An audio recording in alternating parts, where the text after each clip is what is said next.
하나님께 사랑하시는 CTS 가족 여러분, 지난 한 주간도 평안하셨습니까?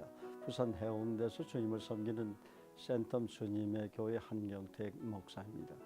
오늘은 누가복음 10장 17절에서 20절 말씀을 통해서 귀신 축출 사역이라는 제목으로 은혜를 나눌까 합니다. 70인이 기뻐하며 돌아와 이르되 주여 주의 이름이면 귀신들도 우리에게 항복하더이다. 예수께서 이르시되 사단이 하늘로부터 번개같이 떨어진 것을 내가 보았노라. 내가 너에게 뱀과 전갈을 밟으며 원수의 모든 능력을 제할 권능을 주었으니 너희를 해칠 자가 결코 없으리라.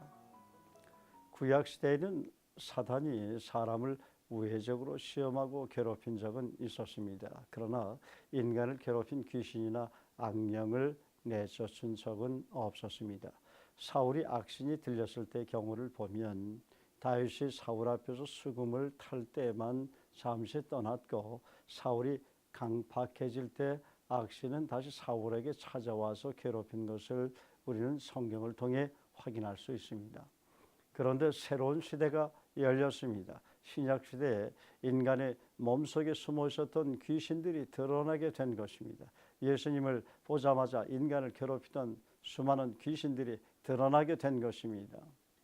귀신 축출 사역은 예수님 오신 이후부터 본격적으로 시작이 된 것입니다. 예수님이 등장하신 후 인간의 내면에서 인간을 괴롭히고 있었던 귀신이 드러난 것입니다. 그들은 이전에는 드러나지 않고 인간의 몸에 숨어 있었습니다. 그런데 예수님 앞에 귀신들은 그대로 드러나고 쫓겨나가게 된 것입니다. 그리고 예수님이 12 제자들과 70인 제자들에게 동일한 권능을 주시자 제자들도 예수님의 이름으로 귀신을 쫓아낼 수 있게 되었습니다.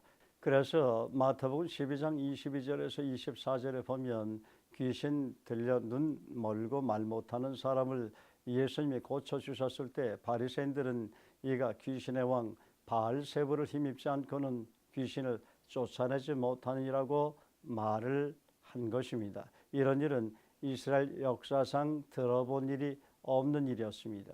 바리새인들의 의견도 두 가지로 나뉘어졌습니다.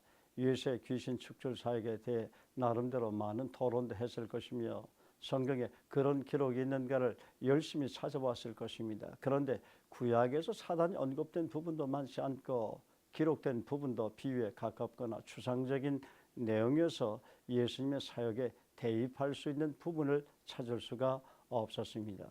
귀신을 쫓아내는 능력은 하나님께서 함께 하시는 능력이든지 사단의 왕의 졸개들을 쫓아내는 것이든지 둘 중에 하나였을 거라고 생각한 것입니다. 예수님을 인정할 수 없었던 바리새인들은 예수님의 능력이 귀신의 왕 바알세불의 힘에서 나오는 것이라고 공격한 것입니다. 그렇다면 구약시대 하나님의 백성 이스라엘 대적하려고 하는 사단의 세력에 대해 그들은 무방비 상태였을까요? 그렇지 않습니다. 구약시대에는 하나님의 사단을 직접 관리하셨습니다. 하나님이 세운 선지자나 왕으로 기름 부음을 받은 사람일지라도 사단을 향해 명령하거나 쫓아낼 수 없었습니다. 구약성경에 보면 사단이 다윗을 격동하여 이스라엘 백성을 계수한 것과 사단이 욥을 송사한 것과 대제사장 여호수아를 사단이 대적했을 때 여호와께서 사단을 책망하는 스가랴 3장 1절에서 2절을 살펴보면 확인할 수 있습니다.